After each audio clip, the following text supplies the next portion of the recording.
Энэ жилийн бор ороогүй. Ороотоод бүр одоо 9 сарын 8 сарын 9 сарын ихээр ингээд одоо орсон. Тэгээд энэ бол одоо ургамал ямар ч нөлөөг болж байгаа.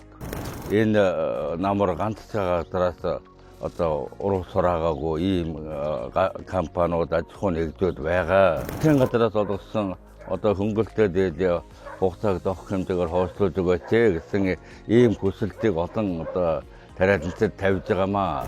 Бүгдийн энэ одоо саяга газрыг усад систем нөхцөл болцоо угаасаа байхгүй. Импортын гурлийн татварыг тэглэхгүй байгаа дахаар тариаланц нөгөө будаага тарихгүй тосны ургамал их тарьчихгүй юу?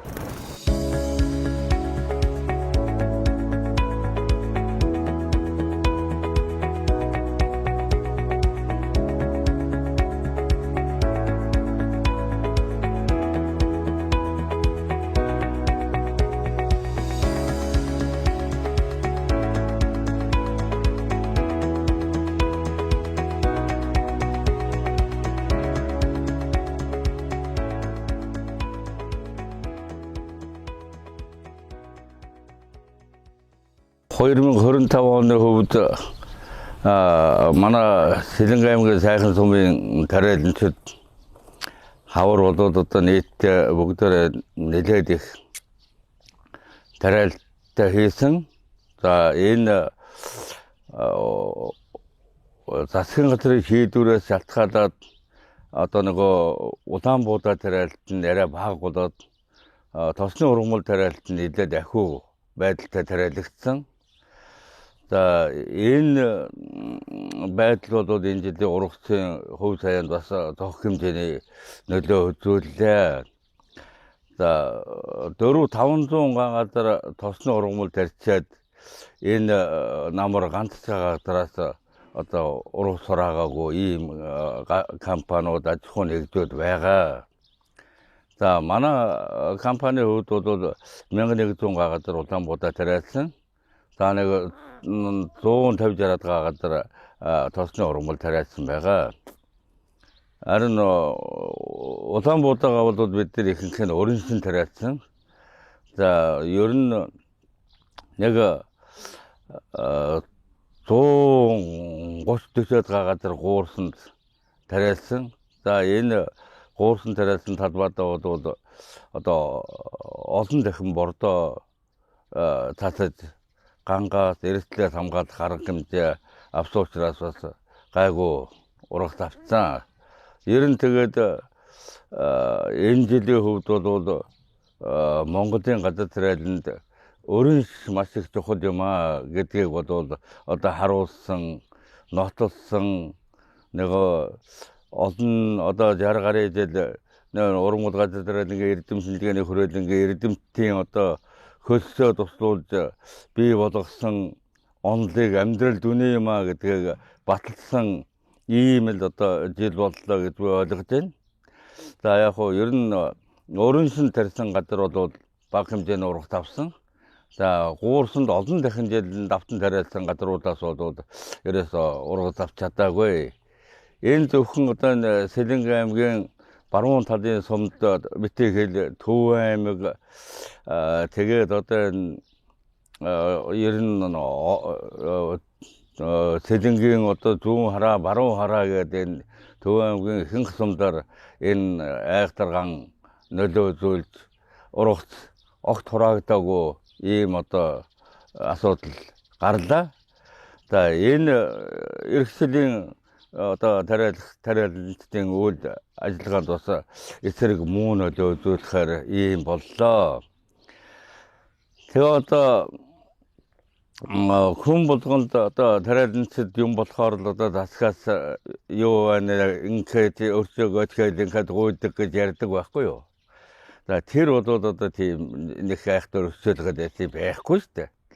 Хавар нэг одоо дээр үед буудаа сан гэж ярьдаг байсан. Одоо нөгөө тариалан дэмжсэн сүүлдээ хөдөө аж ахуйн сан болсон. За эндээс нэг 5-10 тонн өрийн будаад одоо намар мөнгөний төлөхөөр ингээд олгож байгаа. Тэрнээс одоо бүр одоо ингээд бүгдийг ингээд өгөөл аваад ингээд байгаа юм бол байхгүй шүү дээ.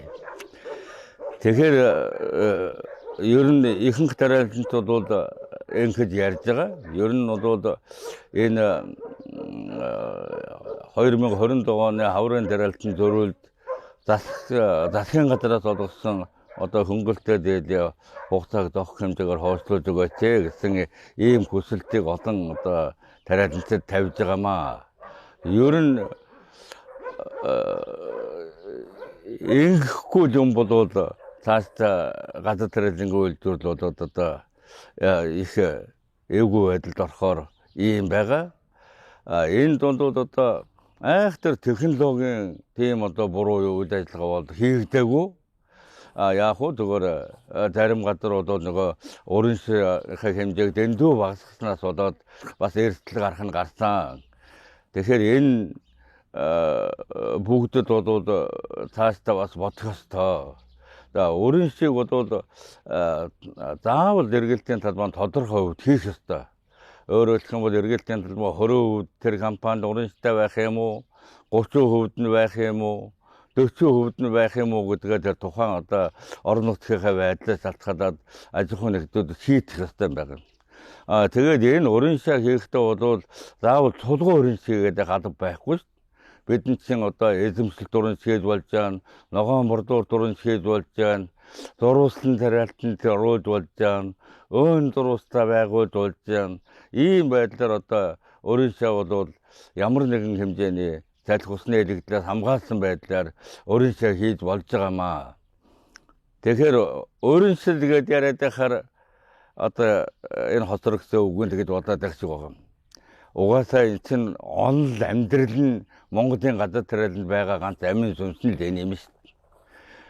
Тэгээд ерөөсөө Монголын газар тариаланд чинь бол өөрөө тариалангийн асар эрсдэлтэй бүсд хийгддэг. Ер нь Монголын тариалантаас өөр газрын тариалантууд энэ тарихгүй шүү дээ. Тарихгүй. Зүгээр үнэхээр одоо Монголын ард түмнийг талах тариатай байлгая. Олон жил одоо хийдсэн хөдөлмөр юм. Энд одоо хийгээд барай сурсан 150 гаруй мянган 200 мянган хүний ажил хөдөлмөр ингээд байж байгаа учраас энийг одоо хийж ингээд байж байгаа юм аа. Ийм учраас энэ дээр бол одоо энэ улс их орнууд энэ тариаланттай дэмжсэн олон бодлого барьж явуулж тэгээд одоо ард түмнийг талахтай тариатай эц хоолтой байлгадсан байлээ. Энэ бол одоо манай урд хөрс энэ хажууд хийж байгаа хөөт төвлөлт улс одоо Оросын холбооны улсч гэсэн одоо төрийн бодлогоор тариаланттай дэмжиж ард түмний талахтай тариатай авч явж байгаа ийм байдаг. За бидний одоо дөөрийнх дуртай Америк, Канадад гэхтэл одоо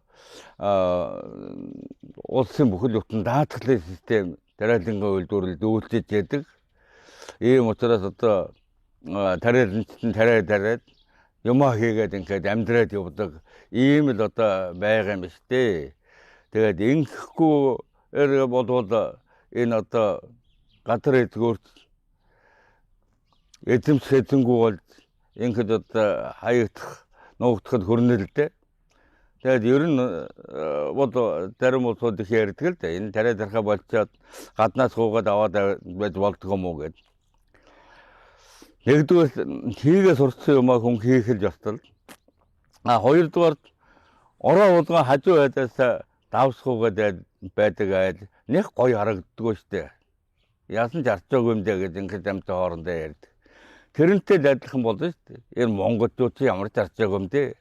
Нэг итгэх удаага тариад чаддгүй юм байх та. Тэгээд дэлхийн нэгээр нэг ярина штэ. За ийм учраас одоо бас энэ Монгол улсын засгийн газар улсын их хурлын гишүүд тэгээд Сэлэнг төв аймгаа сонгогдсон одоо тариалантын төлөөлөл болсон тэр нөхдүүд бас асуудлыг боловсруулж тавьж шийдэж энэ ганц жилд нь бас зохих хэмжээний дэмжлэг тариалантыг зүйлээсэ гэж ингэж бодож байна. Импортын гурлийн татварыг тэглэхгүй байгаад байхаар тариалант нөгөө будаага тарихгүй тосны ургамал их тарьчихгүй юу? Тэгээд тосны ургамал ахиу тарьцснаас болоод одоо хураад явах ургацын хэмжээ бас буурч байгаа шүү дээ. Тэрнээс гантай байлаа гэд хураахад бас учир биш дээ. 400 мянган гадар хэрвээ тарьсан болвол байг гэхэд 250 мянган тонн тариа авчих шүү дээ. 250-60 мянган тонн тариа авсан байхад Монголын ард түмний гурилтай татлагтай байлгаад байна шүү дээ. Тэгээгүй байхгүй юу. Тэгээ тосны ургамал ахиу тариад инхээд. Монголч одоо их л туртаа бороотой жил болоод жилдээ нэг 320-350 мм тунд сурж байгаа шүү. Унж байгаа шүү дээ. Энэ бол одоо ялангуяа араб тосны ургамал тарьж байгаа бол тэр ургамлын чигийг хангах ямар ч боломж байхгүй. Зүгээр улаан буудаа тарьж байгаа тохиолдолд бол одоо алдаг оног хангах ийм хэмжээний. Гэтэл энэ нөгөө ургамал ургуулдаг хугацаанд энэ жилийн бор ороогүй. Ороотоод бүр одоо 9 сарын 8 сарын 9 сарын ихээр ингээд одоо орсон. Тэгээд энэ бол одоо ургамал ямар ч нөлөөгүй болж байгаа байхгүй. Тэгэхээр өөрийн гэдэг бол хийнэ гэдэг бол одоо энэ 25 онд орсон хур тундсыг хөрсөндөө нөөцлөөд 26 онд орох хур тундстай нийлүүлээд ингээд одоо улаан буудааны чигийн хэрэгтэйг өр төрөний ургамлын чигийн хэрэгтэйг хангаж ингээд одоо авдаг ийм учиртай л да. За ерөөсөө услагаатай тариалантай болчихгүй яасан бэ гэдэг амт ярьдаг байхгүй юу. Тэгэхээр энэ услна гэдэг чинь бас хэмжээтэй. Өөрөөр хэлбэл услаханд хэрэгэлдэг усны нөөц Монгол улсын хэмжээнд энэ хэмжээтэй. Тэр хэмжээнээс өдөө гарч болохгүй. Өдөө гарах юм бол одоо тэгээ нөгөө гол усан чирэг нь байгалийн одоо нөгөө ус хур тундсны динамик гэдэг юм нь алдагдана. Ингээд одоо тэгээд услага их зөв хэрэглэхгүй юм бол бас их эрсдэлтэй. Хөрсийг эвгүй услах юм бол ерөөсөө шууд ингээд хөрсийг угаагаад доошоо ийм болгочихдаг. Одоо энэ бол одоо Монголд хамгийн анх хийсэн усалтын систем бол хар хөрөнгийн одоо хужаанаар хийсэн усалтын систем шүү дээ. Энэ усалтын системийн талбайдаар очиод үдсэн хүн байдаг бол ерөөсөө хайрган хөрс болсон байгаа шүү дээ. Одоо юу зургахгүй шахуу хайрган хөрс болсон. Яг хөө дөөр мордоо элдв салдуу юм хийгээд одоо тэгээд нөгөө үнэтэй сайхан жил бол ингээд ургаж авч байгаа болохоос тэрнээс одоо тийм байдалд ордог байхгүй угаасаа. Тийм учраас одоо услахаа хийлээч гэсэн айхтар одоо ном дүрмийнхэн дагуу хийж хөрсөө хайрлж хамгаад ингээд хийх ёстой. Тэгээ бүгдийн энэ одоо саяга газрыг усаж тийм нөхцөл болцоо угаасаа байхгүй. Монголд байгаа усны нөөцийн хэмжээ нь одоо ингэ тогтоогдоод эзэмтэдний хийгээд судлаад гаргацсан шүү дээ. Энэ чинь өөсөө нэг 140-50 мянган газар л услах болцоотой юм байна. Тэрнээс болцоо байхгүй. Термэл ургамал амьд организм шүү дээ энэ чинь. Энэ чинь амьд организм учраас ерөөсөө би энэ халаад, гандаад одоо ингэ хатхнэ гэд ингээд стрессэнд орно гэж юм байдаг байхгүй юу. Тэгэхээр энэс хамгаалахын тулд бид нар одоо энэ шингэн бордоо их хэрэгсэлтэй. Ялангуяа одоо энэ дархны ургамал газар тариалан хүрээлэнгийн дэргэд байгуулагдсан ундраг компани Бэгүүм гэдэг бордоог бол 2 удаа ургамлын хор цацгаас өмнө 2 удаа цацаад за ургамлын хор цацсах үедээ бол бид нар бас нөгөө юугаа гумат эдгээр бусад одоо шингэн бордоонуудыг давхар хэрэгэлж ингэсэн. За энэний дараагаар зарим нэг одоо их эрсдэлтэй байгаа ургас муу хөгөөр ийм пооднуудаа бол наадмын дараа ахад бэгүүм цацаж ингээд одоо чигнээ хамгаалсан стрессээс хамгаалсан л да. Тэгээд хөө ер нь уран шин талбайгаас бол манайх доотлих нь уран шин талбайгаас нэг 11 центр дээдлийнхаас нь 14 центр урагт авсан. Тэгээд бас гууртаа талбай нэлээд дарагдсан учраас дундч урагтууд бол нэг 11, 15, 12 центр орчим ингээд авсан байгаа. За ер нь бол асар их хэмжээний зардал заржаад энэ урагтыг авч байгаа юм. Тэрнээс одоо зүгээр нэг хавар тариад намар хурааж авах байдлаар оролцсон бодвол ингэж авахгүй. Энд бол асар их хэмжээний зардал мөнгө заржаад тэгээд одоо хөдөлмөр хөрөнгө заржаад тэгээд энэ ургацыг авч байгаа юм. Тэрнээс одоо энэ айхтар ганд бол хэрвээ одоо олон жил таригдсан талбай тарьсан гууртай талбайд их хэмжээгээр тарьсан ийм байсан болоод ингээд зурагт авахгүй л дээ. Авах хүнс байхгүй. Халалт бол айхтар явсан шүү дээ. Одоо үндсэндээ 6 сарын 10-аас эхлээд тэгээд одоо бороо тусахгүй хадаад тэгээд одоо наадам өнгөртөл халтсан шүү дээ. Тэгээ наадмын дараа алдаг оног ганц нэг бороо орсон. Тэгээд энэ байдал бол тариалангийн урагтанд амар их нөлөөлсөн л дээ. Одоо ер нь бол энэ хөрсний өөрчлөлт ер нь ядуурсан, буурсан гэдгийг бол олон талаар баталж байгаа л да. Тэгэхээр бид энд яг хөө Монгол улсын засгийн газраас бас тодорхой хэмжээний арга хэмжээ авч энэ бол бага л да, өчүүхэн. Одоо бидний хэрэгжилж байгаа бордооны нэг 30% нь мөнгийг өгж байгаа юм. Тэгвэл тэрнийг авахд бас айгүй хэцүү. Тэр юм хүмүүс бүгдийг бичнэ боловсруулна. Ингээд тэгвэл энэ бол эхлээд нөгөө сайн юмны үзүүрт шар тос гэдэг шиг, сайн санааны үзүүрт шар тос гэдэг шиг одоо тийм одоо чухал юмны эхлэл. Ийм юм байж байгаа тохиолдолд бол цаашдаа хөрсөө хамгаалаад, хайрлаад ингээд одоо аваад явах боломжтой. Энэ цаашдаа одоо тэгээд 30% биш 40%, 50%, 60% болгоод ирэх юм бол одоо хүн болгон энийг хийх юм болцоотой л да. Тэгэхээр энэ бас янз байгаа. Одоо өнгөрсөн жил Атрын 4-р аян гээд 25 онд тариалангийн аж ахуйн нэгжүүдэд хөнгөлөлтөд зээл олгосон. Гэхдээ энэ зээлийг огт авчдаг аж ахуйн нэгж байгаа шүү дээ. Байгаа. Манайх бол ингээд үндсэндээ 1400-500 гадаад тариалт хийж байгаа байхгүй юу. Тэгэхэд би хөнгөлөлтөд зээл 300 сая төгрөг авсан шүү дээ. 300 саяас илүү надад өгөхгүй байсан шүү дээ. Тэгэхээр энэ би энэ 1400-500 гадаад тариалангийн үйлдвэрлэл явуулахад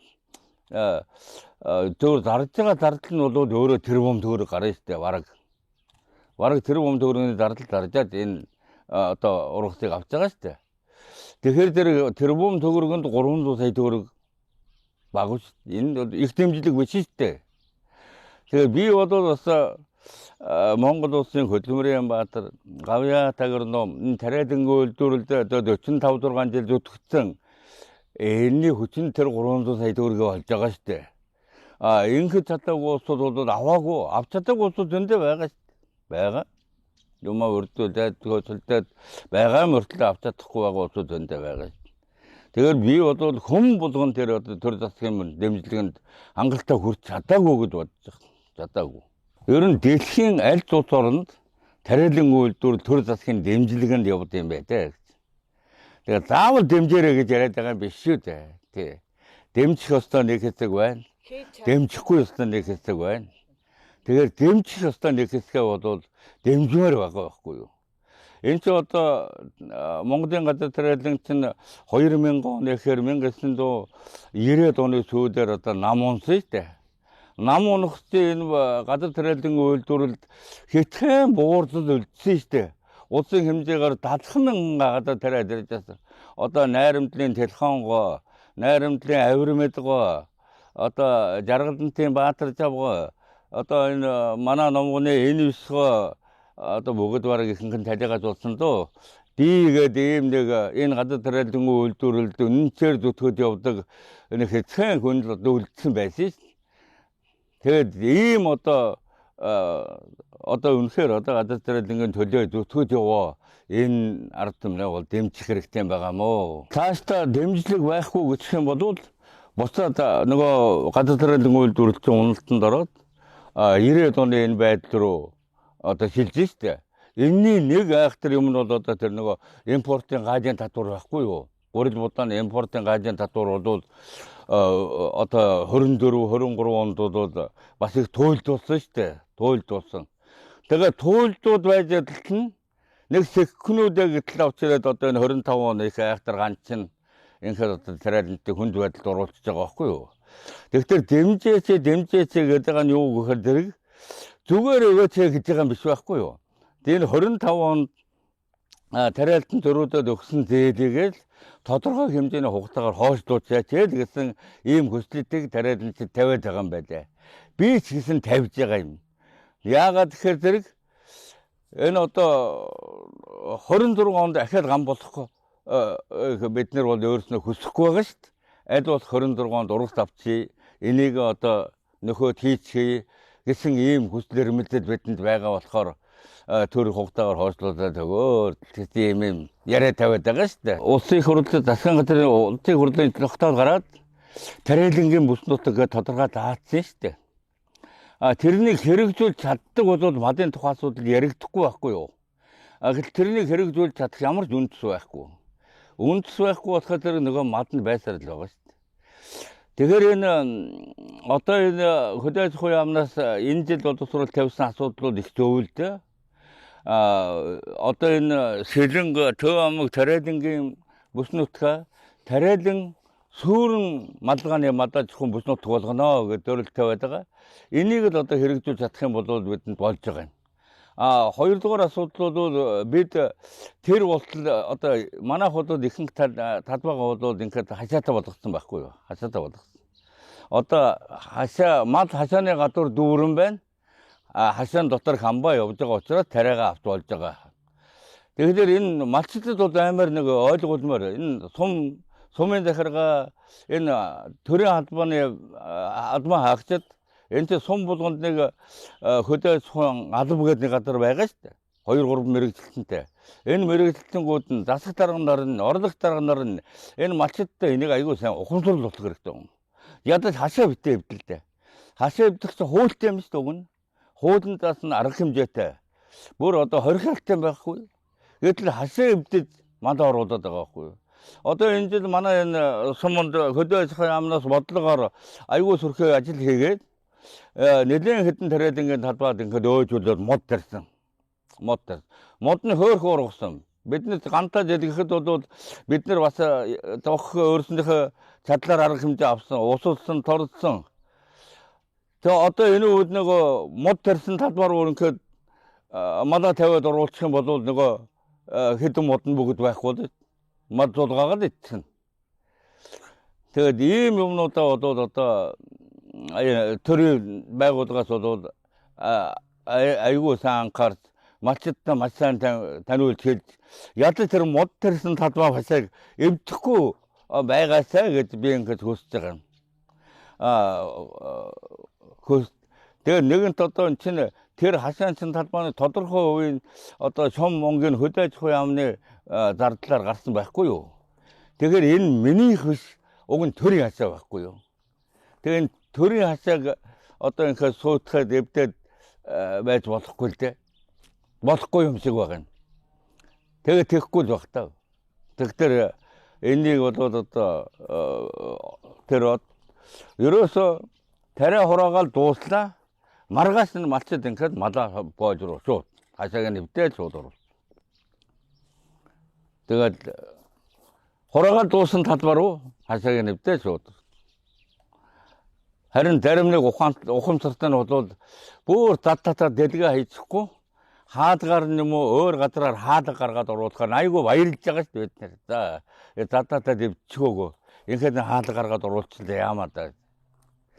Тэгээ хавар энэ чинь барих яндлах гэж бөө ажил болж байгаа бөөн готлом. Энэ чинь бас одоо айгүй зовдонтой юм байгаа шүү дээ. Одоо жишээлбэл манай номгоны сангийн суу гэж байлаа.